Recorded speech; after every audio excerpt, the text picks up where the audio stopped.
누가복음 16장 9절에서 13절까지 말씀 제가 봉독하겠습니다. 내가 너희에게 말하노니 불의의 제물로 친구를 사귀라. 그리하면 그 제물이 없어질 때에 그들이 너희를 영주할 처소로 영접하리라. 지극히 작은 것에 충성된 자는 큰 것에도 충성되고 지극히 작은 것에 불의한 자는 큰 것에도 불의하니라. 너희가 만일 불의한 제물에도 충성하지 아니하면 누가 참된 것으로 너희에게 맡기겠느냐? 너희가 만일 남의 것에 충성하지 아니하면 누가 너희의 것을 너희에게 주겠느냐? 집 하인이 두 주인을 섬길 수 없나니 혹 이를 미워하고 저를 사랑하거나 혹 이를 중히 여기고 저를 경히 여길 것임이니라. 너희는 하나님과 재물을 겸하여 섬길 수 없느니라. 아멘. 저는 오늘 본문을 중심으로 불의의 제물로 친구를 사귀라는 제목으로 말씀을 드립니다. 불의, 올바르지 않은 제물로 친구를 사귀라, 그런 제목입니다. 우리는 지난 주일에 이런 내용을 살펴보았습니다. 아버지가 있었는데 아버지에게 두 아들이 있었다고 했어요. 근데 둘째가 아버지에게 아버지 돌아가시면 저에게 떨어질 유산, 그 유산을 지금 내게 주십시오라는 그런 요청을 합니다. 아버지가 그 아들의 요청대로 그냥 나눠줬어요. 첫째에게도 나눠주고 둘째에게도 나눠줬습니다. 그러자 둘째는 그 재산을 돈으로 싹 바꿔버렸어요. 아마 양이나 소나 그런 것들로 나눠줬겠죠. 근데 그것을 돈으로 바꿔서 멀리 아버지를 떠나버렸습니다. 먼 나라로 가서 거기서 자기가 원하는 삶을 마음껏 살았습니다. 허랑방탕하게 살았습니다. 그런데 쓰기만 했으니까 돈이 떨어져 버린 거예요. 배가 고픈 거예요. 때마침 또 흉년도 들었어요. 너무 배고파가지고 돼지를 치면서 돼지가 먹는 사료, 돼지 밥으로 좀 내 배를 채워볼까 하고 했지만 그마저도 얻을 수가 없었습니다. 엄청나게 비참한 상황 가운데서 그때서야 비로소 자기 자신을 돌아보는 거죠. 그리고 스스로 돌이켰습니다. 아버지의 집을 떠올리면서 아버지께로 다시 돌아갈 위대한 결심을 하게 됩니다. 둘째가 집을 향해 갔습니다. 그리고 집에 가까이 왔습니다. 그 모습을 아버지가 멀리서 보았습니다. 우연히 보았겠죠? 멀리서 아버지가 그 모습을 보고 한 걸음에 달려왔어요. 목을 안고 울면서 입을 맞추고 또 집으로 데려갑니다. 제일 좋은 옷을 입힙니다. 손에 가락지를 끼워줍니다. 너는 내 아들이라는 뜻이죠. 신발은 없이 다 맨발로 다녔는데 발에 신발을 신겨줍니다. 그리고 살찐 송아지를 잡아서 동네 사람들을 다 불러가지고 큰 잔치를 열어서 즐거워하는 것이죠. 그게 이제 지난주까지 우리가 살펴본 겁니다. 이제까지는 영화 감독이 이 장면을 찍는다고 한다면 카메라가 그 둘째 아들과 아버지에게 딱 초점이 향해 있었습니다. 근데 갑자기 한 구석에 있던 큰아들, 그 큰아들에게로 그 카메라가 향했습니다. 자기 동생이 돌아왔다는 거죠. 그리고 집에서 큰 잔치를 베풀었다는 소식을 들판에서 그 형이 듣습니다. 그 형이 어떻게 반응했겠습니까? 여러분이 만약에 그 입장이라면 어떻게 반응하시겠습니까? 그 첫째 아들은 어떻게 반응했냐면 15장 25절에 맏아들은 밭에 있다가 돌아와 집에 가까이 왔을 때에 풍악과 춤추는 소리를 들었습니다. 첫째 아들은 그때에도 여전히 성실하게 일을 하고 있었습니다. 아버지를 떠나지 않았어요. 둘째가 자기 재산을 챙겨서 집을 떠나간 뒤에 그 집에 남아있는 모든 재산은 아직은 아버지 거지만 아버지가 돌아가시면 그 모든 것이 다 자기 거예요. 한 푼도 빠짐없이 다 자기 겁니다. 왜냐하면 동생이 다 챙겨갔기 때문에. 그러면은 아버지가 살아계시는 동안 내가 좀이라도 더 열심히 일해가지고 재산을 많이 늘려놓고 내가 노후에 좀 편하게 살겠다는 생각을 가졌을는지도 몰라요. 아주 성실한 사람입니다. 그렇게 열심히 일하고 돌아왔는데 그의 귀에 들려온 소식은 아주 청천벽력과도 같았습니다. 동생이 돌아왔는데 아버지가 그를 위해서 잔치를 치렀다는 거예요. 종이 얘기를 하죠. 한 종을 불러 이 무슨 일인가 물은데 대답하되 당신의 동생이 돌아왔음에 당신의 아버지가 건강한 그를 다시 맞아들이게 됨으로 인하여 살찐 송아지를 잡았나이다 라는 소식을 들어요. 첫째는 그 말을 듣고 화가 막 치밀어 올랐어요. 당연한 거 아니겠습니까? 왜 화가 치밀어 올랐을까요? 그 이유가 29절부터 나오는데 아버지께 대답하여 이르되 내가 여러 해 아버지를 섬겨 명을 어김이 없거늘 한마디도 아버지의 명령을 거역한 적도 없고 아버지를 떠난 적도 없습니다. 성실하게 소처럼 일만 했습니다. 근데 내게는 염소 새끼라도 주어 나와 내 친구로 즐기게 하신 일이 한 번도 없더니 아버지의 살림을 창녀들과 함께 삼켜버린 이 아들, 자기 동생이라고 하지도 않습니다. 이 아들이 돌아오매 이를 위하여 살찐 송아지를 잡으셨나이다 라고 이렇게 불평을 합니다. 여러분 이 불평이 이해가 되시죠? 예, 저는 10분 이해가 됩니다. 잘 이해가 돼요. 저 같아도 아마 그렇게 화를 냈을 거예요. 아버지 해도 너무합니다. 제가 아버지께 무슨 서운한 일을 한 번이라도 한 적이 있습니까?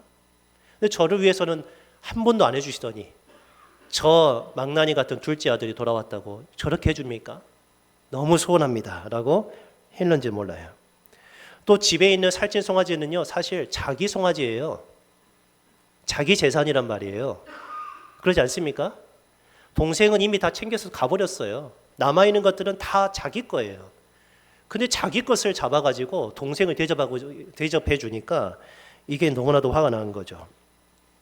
그런데 아버지는 첫째 아들의 그 분노와 불만에도 아랑곳하지 않았습니다. 오히려 첫째 아들을 설득합니다.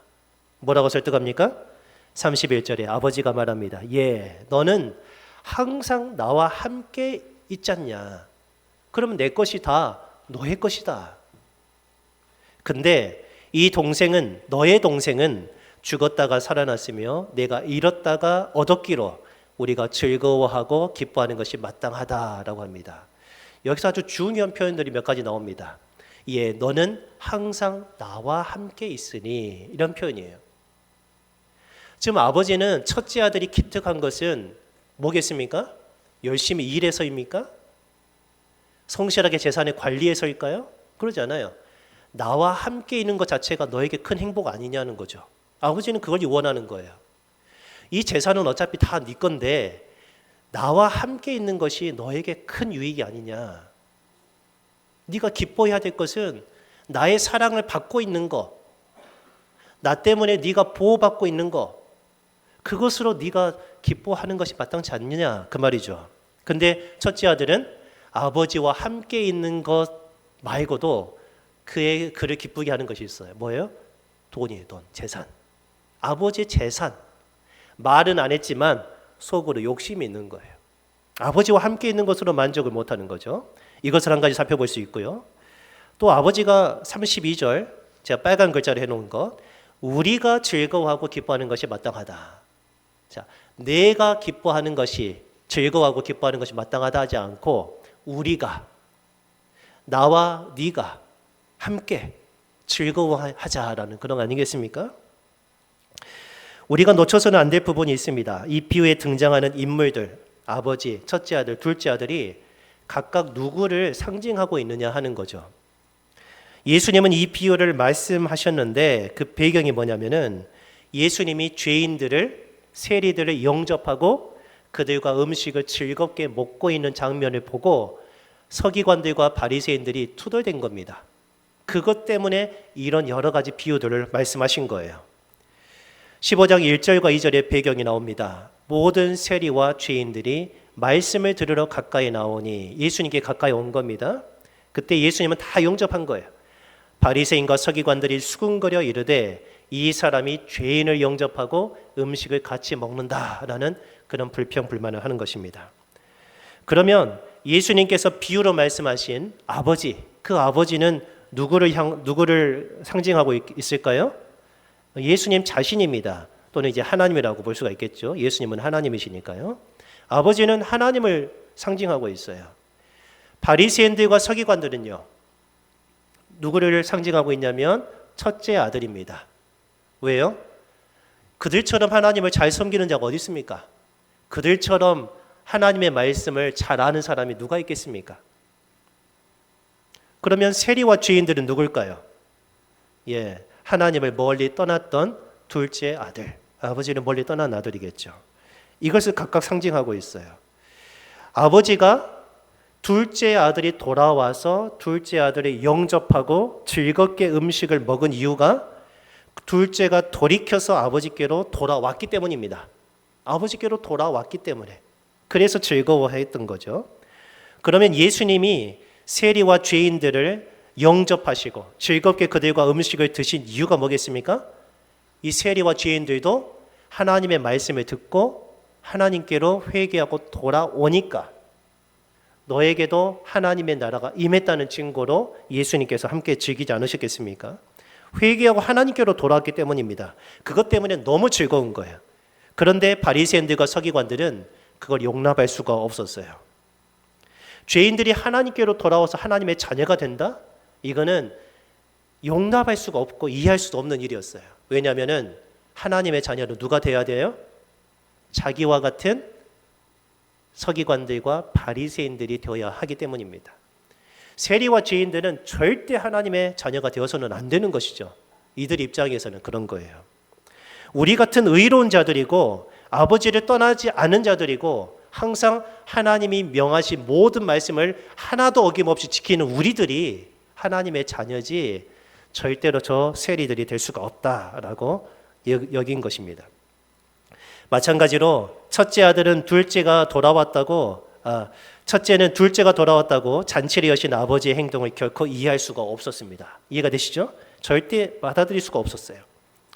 그럼에도 불구하고 아버지는 화를 내는 첫째에게 함께 즐거워하자, 우리가 함께 즐거워하자고 계속 권면합니다. 자, 이 상황에서 첫째 아들이 취할 수 있는 두 가지 행동이 있습니다. 옵션이에요. 선택할 수 있어요. 어떤 걸 할 수 있겠습니까? 먼저는 아버지의 권면대로 동생을 기쁘게 영접하는 거죠. 함께 즐거워하는 거죠. 뿐만 아니라 동생은 지금 빈 털터리로 왔어요. 자기를 지금 아버지의 종으로 좀 사용해달라고 그런 신세로 왔어요. 그때 이 동생을 불쌍히 여겨서 다시 시작할 수 있게끔 내가 가진 재산을 조금 떼어서 줄 수도 있습니다. 이게 진짜 동생을 영접한 겁니다. 이게 첫 번째 행동이에요. 그 다음에 또 예상할 수 있는 두 번째 행동은 아버지의 권면을 거부한 거죠. 동생을 영접할 수가 없는 거죠. 동생에게 단 한 푼도 주지 않고 자기 재산을 자기를 위해서 사용하는 것이죠. 이 두 가지 행동을 취할 수가 있어요. 누가복음 15장은 첫째가 이렇게 했다 또는 저렇게 했다라는 말을 일치하지 않고 그냥 딱 끝내버려요. 그런데 이어지는 16장에서 첫째가 취할 수 있는 두 가지 행동, 동생을 영접하고 자기 재산을 나눠주든지 아니면 동생을 거부하고 자기 재산을 한 푼도 주지 않든지 이 두 가지 행동이 각각 나타납니다. 16장 1절에서 13절에는 주인의 재산을 가난한 자에게 나눠주는 청지기가 등장해요. 그리고 19절부터 31절에는 자기 재산을 가난한 자에게 단 한 푼도 나눠주지 않은 부자가 등장합니다. 그 유명한 부자와 나사로가 나오는 거죠. 먼저 오늘 이 시간에는 첫 번째, 주인의 재산, 자기의 재산을 가난한 자에게 기꺼이 나눠주는 그런 청지기, 그것을 한번 살펴보도록 하겠습니다. 오늘 본문 1절과 2절인데 또한 제자들에게 이르시되 어떤 부자에게 청지기가 있는데 그가 주인의 소유를 낭비한다는 말이 그 주인에게 들린지라 라고 나와 있어요. 청지기가 주인의 뜻대로 재산을 관리하는 그런 사람인데 자기 멋대로 주인의 소유를 마음대로 써버렸어요. 그러면 불의한 거죠. 올바르지 않은 거죠. 주인에게 한 소문이 들린 겁니다. 그 청지기가 주인의 소유를 낭비한다는 거예요. 그래가지고 주인이 청지기를 불러서 뭐라고 합니까? 내가 너에 대하여 들은 말이 이 말이 어찌 됨이냐? 네가 보던 일을 셈하라. 청지기 직무를 계속하지 못하리라. 지금까지 네가 했던 거 다 서류로 정리해가지고 인수인계할 수 있도록 다 마련해 놔라. 그리고 너는 몇 날 며칠까지 일하고 그 뒤로는 해고다 라는 거겠죠. 그러자 그 청직의 머릿속이 아주 복잡해졌습니다. 해고당한 뒤에 어떻게 살 수 있을까 고민을 했겠죠. 청지기는 고민했습니다. 주인이 내 직분을 빼앗으니 내가 무엇을 할까? 땅을 팔까? 농사를 지을까? 그렇기에는 내가 너무 힘이 없고, 빌어먹을까? 구걸을 해서 살까? 그러기에는 내가 너무 부끄럽고, 고민 끝에 한 가지 묘책을 생각합니다. 4절, 내가 할 일을 알았도다. 이렇게 하면 내가 해고된 뒤에, 직분을 빼앗긴 후에 사람들이 나를 자기 집으로 영접하리라 라고 한 것입니다. 그러면 어떤 일을 했겠습니까? 그 묘책이 뭡니까? 회계장부를 위조한 거예요. 그리고 주인의 재물을 가지고 빚쟁이들에게 막 선심을 쓰는 거예요. 자기 돈 마냥. 그게 5절부터 나오거든요. 주인에게 빚진 자를 일일이 부릅니다. 다 불러가지고 먼저 온 사람에게 너 주인에게 혹시 얼마나 빚졌느냐라고 물어요. 그러니까 기름 100마를 빚졌습니다. 그러면 여기 앉아가지고 빨리 와가지고 이거 쫙쫙 그어버리고 50이라고 써라. 50이라고. 절반에 깎아준 거죠. 기름 100마는요. 정확하게 따지기는 참 어렵지만은 약 우리식으로 따지자면은 3년치 연봉에 해당된답니다. 3년치 연봉. 한 3,500 잡고 한 1억 정도 되겠네요. 한 1억을 빚졌어요. 근데 5천만 원을 깎아준 거예요. 그럼 여러분 기분 좋죠? 그리고 그 청지기가 굉장히 위대해 보이겠죠? 너무너무 고맙겠죠? 그렇게 깎아줘 버려요. 그리고 또 다른 사람을 부릅니다. 넌 얼마에 빚졌느냐? 그러니까 밀 100석입니다. 이 100석은 요즘으로 따지면 약 8년치 연봉이랍니다. 거의 한 2억 5천에서 3억 정도 될까요? 제가 너무 적게 잡았나요? 38, 24, 한 3억 정도 되겠네요. 연봉, 일반 사람들. 그 정도 8년치의 연봉인데 80이라 쓰라 해서 많이 깎아줘요. 각각 1년 6개월치 월급을 차감받게 된 겁니다. 그 청지기는 그 빚진 자들에게 생명의 은인과도 같았을 거예요. 그리고 언젠가 그 청지기가 해고되면 자기가 선심을 베풀었던 빚쟁이들에게 조금이나마 도움을 받을 수 있지 않을까 하는 그런 기대를 갖고 있는 거예요. 어떤 상황인지 이해가 되십니까? 자기가 막 주인의 장부를 막 이렇게 해줘버린 거예요. 회계 장부를 위조한 거예요. 그런데 그 모습을 주인이 지켜본 거예요. 여러분 같으면 어떻게 하겠습니까? 화가 나겠죠? 네가 뭔데 내 돈을 마음대로 해. 그럴 텐데 그런 마음도 있었겠지만 한편으로는 기가 막히다고 생각한 겁니다. 이야, 너 진짜 기가 막힌 생각이다. 어쩌면 그렇게 영악하냐 하는 거죠. 8절이에요. 주인이 이 옳지 않은 청지기가 이를 지혜 있게 하였으므로 칭찬했다. 좋은 쪽으로 칭찬한 게 아닙니다. 혀를 내둘렀다는 뜻입니다. 야, 어떻게 그런 생각을 할까? 이렇게 감탄한 거죠. 이 세대의 아들들, 이 세상에 사는 하나님의 백성이 아닌 자들도 이 시대에 있어서는 빛의 아들들, 하나님의 자녀들보다 더 지혜롭다. 이 말을 이해하셔야 됩니다. 주인이 그를 칭찬한 이유가 뭡니까? 이 세대의 아들들, 이 세상 사람들이 하나님 나라의 백성들보다 더 지혜롭다는 거예요. 어떤 면에서 더 지혜롭습니까? 세상 사람들은 앞날을 대비하기 위해서 최선을 다해서 방법을 찾고 실행에 옮긴다는 거죠.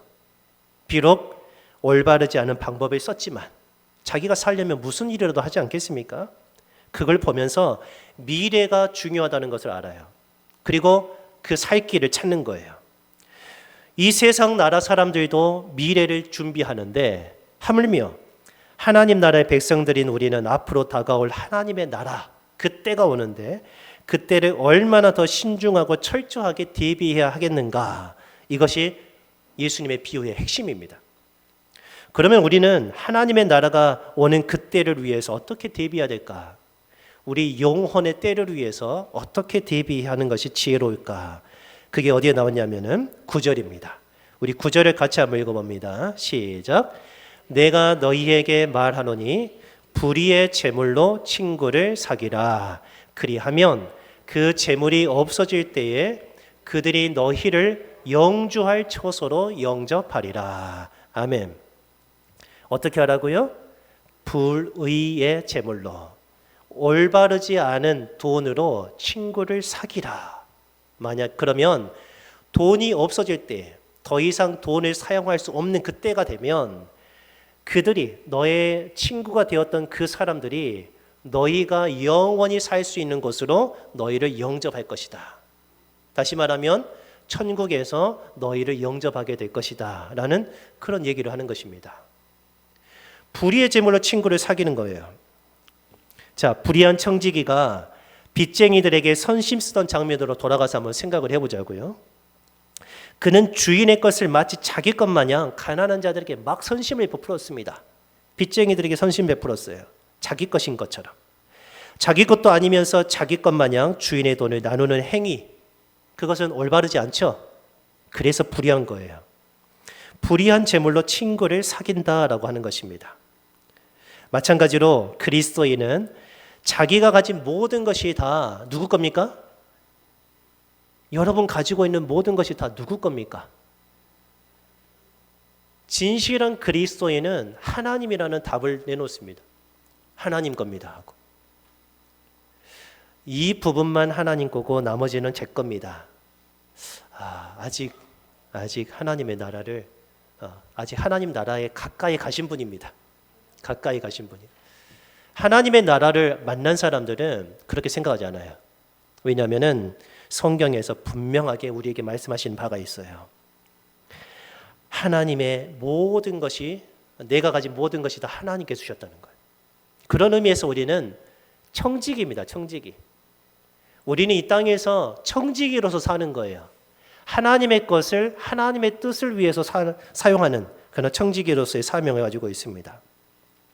하나님이 온 세상을 창조하셨습니다. 그래서 온 세상을 하나님 겁니다. 여러분이 뭔가를 만드셨다면 그 만든 것은 여러분 거죠. 하나님이 온 세상을 만드셨어요. 그러니까 모든 것이 다 하나님 거예요. 근데 그 창조하신 세상을, 하나님의 것을 사람에게 위임하셨어요. 네가 대신 다스려라는 거죠. 그리고 다스릴 수 있도록 권위도 주십니다. 능력도 주시고 또 살아갈 수 있는 자원까지도 다 주셔요. 그래서 사람은 하나님을 대신해서 하나님의 선한 뜻대로 온 세상을 다스리는 청지기와도 같은 것입니다. 우리가 하나님께로부터 받은 것이 무엇입니까? 여러분, 하나님께로부터 뭘 받았습니까? 모든 것을 받았겠지만 오늘 본문은 특별히 재물, 돈에 초점을 맞추고 있는 것입니다. 오늘 9절에도 그랬지 않습니까? 불의의 재물로 친구를 사귀라. 친구를 사귀라는 것은 가난하고 힘없는 자들이 사람답게 살 수 있도록 구제하라는 뜻입니다. 우리가 살펴보지는 않았지만 2주, 3주 전에 살펴봤던 본문에 무슨 내용이 나오냐면, 누군가를 초대해서 뭔가를 대접하려면 갚을 것이 능력이 없는 자들을 초대하라는 거죠. 만약에 나랑 똑같은 능력을 가지고 있는 사람을 초대했습니다. 끼리끼리 먹고 마셨습니다. 그러면 언젠가 그 사람이 다시 나를 초대할 거 아닙니까? 네가 지난번에 이걸 샀으니까 오늘은 내가 살게. 그러면 내가 선심 베풀고 선의를 행했던 것들이 다 제로가 되는 겁니다. 없어지는 거예요. 갚아버리니까. 근데 갚을 능력이 없는 이 세상에 가난하고 힘없는 사회적인 약자들을 내가 도와줬다는 거예요. 우리 교회 저 뒤에 보면 기아대책에 많은 분들이 이렇게 돕고 있어요. 우리가 이름은 알지만 한 번도 만나보지도 못했고 언어가 다르고 문화가 다르단 말이에요. 여러분이 매월 줍니다. 그런데 그 사람이 갚을 수 있습니까? 여러분에게? 갚을 능력이 없죠. 그런 자들을 이렇게 하라는 거예요. 그런 자들. 친구를 사귀라는 것은 너랑 끼리끼리 서로 주고받을 수 있는 사람들을 서로 사주고 그러지 말라는 거죠. 가난하고 힘없는 자들이 사람답게 살 수 있도록 구제하라는 뜻입니다. 구제하라는 뜻이에요. 여기서 중요한 것은 네가 가진 돈으로, 너의 돈으로라고 하지 않았어요. 불의의 재물로, 불의한 돈으로 구제하라라고 말씀하셨어요. 그 이유가 뭐겠습니까? 우리가 가진 돈이 왜 하나님이 보시기에 불의한 재물일까요? 우리는 우리가 가지고 있는 돈을 내 것이라고 여기는 경향이 있습니다. 내가 열심히 벌어서, 내가 진짜 욕 얻어먹으면서, 내가 일을 갈면서 참아내면서 내가 번 돈이다. 그러니까 이것은 오로지 내 것이다. 나를 위해서 사용할 수 있다. 내가 다른 사람을 위해서 사용하든지 나를 위해서 사용하든지 선한 일에 사용하든지 악한 일에 사용하든지 그것은 내 마음이고 내 결정이라고 생각하는 경향이 누구에게나 다 있습니다. 그런데 성경은 뭐라고 말하냐면 모든 재물은 하나님의 것이고 하나님이 우리에게 맡기셨다라는 거예요. 역대상 29장 11절부터 어떤 내용이 나오냐면 다윗이 성전을 건축하기 위해서 자기가 평생에 모았던 진귀한 것들, 값 있는 것들을 하나님 앞에 기꺼이 드리면서 이렇게 얘기를 하는 겁니다. 여호와여, 위대하심과 권능과 영광과 승리와 위엄이 다 주께 속하였사오니 천지에 있는 것이 다 주의 것이로소이다. 여호와여, 주권도 주께 속하였사오니 주는 높으사 만물의 머리이심이니이다. 12절 같이 읽어봅니다. 부와 귀가 주께로 말미암고 또 주는 만물의 주제가 되사 손에 권세와 능력이 있사오니 모든 사람을 크게 하심과 강하게 하심이 주의 손에 있나이다. 아멘. 지금 다윗이 평생에 모은 자기의 그 재물을, 생명 같은 재물을 하나님 앞에 드리면서 이런 고백을 하는 거예요. 제가 어떤 능력이 있어서 이걸 모았을까 고민하는 거죠. 이건 내가 열심히 한 것이 아니고 모든 부와 귀가 하나님께로 있는데 하나님이 내게 주셨, 그리고 이것을 다시 하나님께로 돌려드리는 것이다. 이런 생각을 가지고 있는 거예요. 그런 자라야 자기 것을 자기 것이라 생각하지 않고 기꺼이 하나님이 원하시는 때에 하나님이 원하시는 곳에 사용할 수가 있는 겁니다. 여러분이 성공하고 여러분의 삶이 행복하고 이게 다 하나님의 손에 있다는 것을 믿으시기 바랍니다. 하나님께 잘 보여야 돼요. 하나님께 잘 보여야 돼요. 사업하시는 분들도 하나님께 잘 보여야 돼요. 농사를 지는 분들도 하나님께 잘 보여야 돼요. 공부하는 우리 학생들도 하나님께 잘 보여야 돼요. 나중에 커서 사회에 진출하면 사람에게 잘 보여야 될 때가 와요. 아부를 떨면서 내가 하기 싫은데 불의한 방법인 것을 알지만 그렇게 하면 내가 빨리 진급한다는 것을 알아요. 근데 그게 잘못됐다는 걸 또 알고 있어요. 그때 어떻게 해야 되냐면 그 세상적인 방법을 다 거부해야 돼요. 하나님의 손에 달려있다. 내가 승진하고 내가 좋은 직업을 얻고 하는 것들은 다 하나님께 달려있다. 이렇게 가야 돼요. 이렇게. 그게 정말 하나님의 주권을 인정하는 사람의 모습입니다.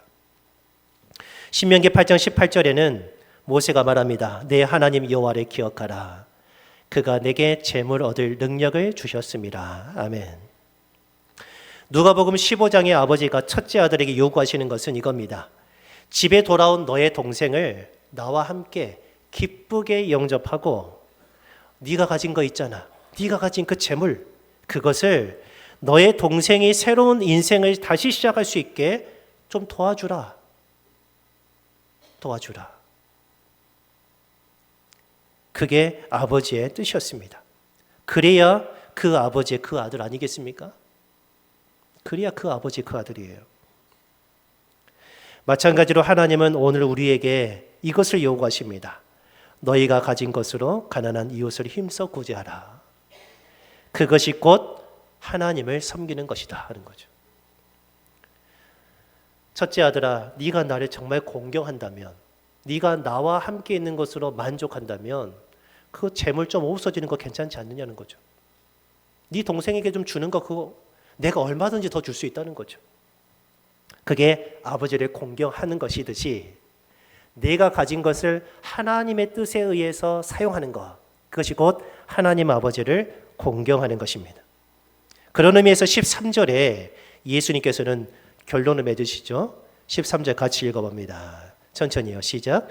집하인이 두 주인을 섬길 수 없나니 혹 이를 미워하거나 저를 사랑하거나 혹 이를 중히 여기고 저를 경히 여길 것임이니라.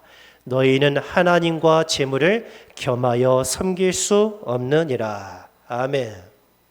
아멘. 돈보다 아버지를 더 사랑하고 귀하게 여기기 때문에 집에 돌아온 동생을 영접할 수가 있는 거예요. 돈보다 하나님을 더 사랑하고 귀하게 여기기 때문에 가난한 이웃을 영접하고 구제할 수 있는 것입니다. 똑같은 원리예요.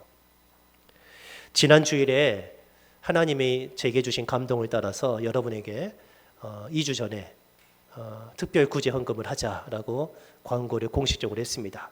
그 지난주에 여러분이 헌금해 주셨어요. 얼마가 모이는지 아십니까?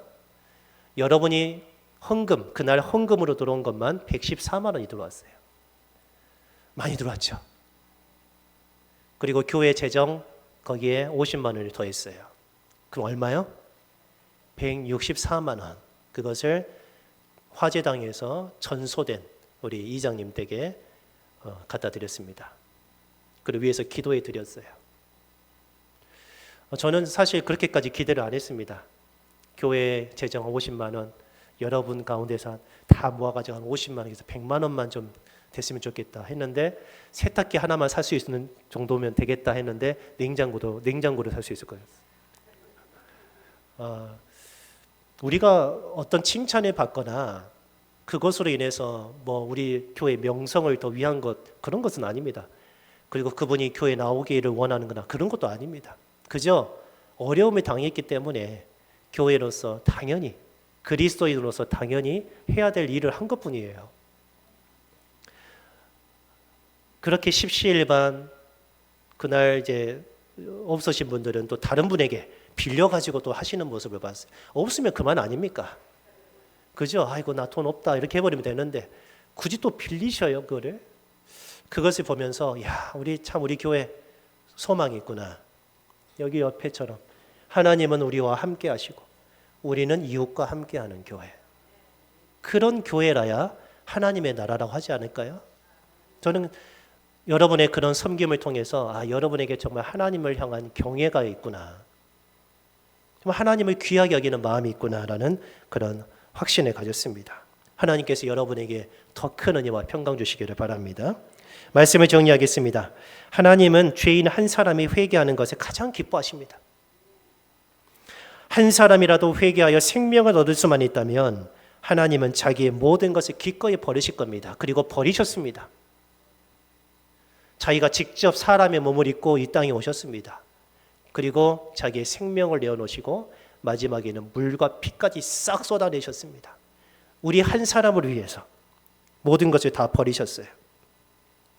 하나님이 어떤 사람에게는 많은 재물을 주시고 어떤 사람에게는 좀 적은 재물을 주셨습니다. 재물이 많고 적음을 떠나서 하나님이 우리에게 요구하시는 삶은 이겁니다. 그 재물을 하나님이 기뻐하시는 뜻을 따라서 잘 사용하는 것입니다. 재물을 다스릴 수 있어야 돼요. 재물을 다스리는 자가 하나님 앞에서 바로 설 수가 있는 것입니다. 설 수가 있어요.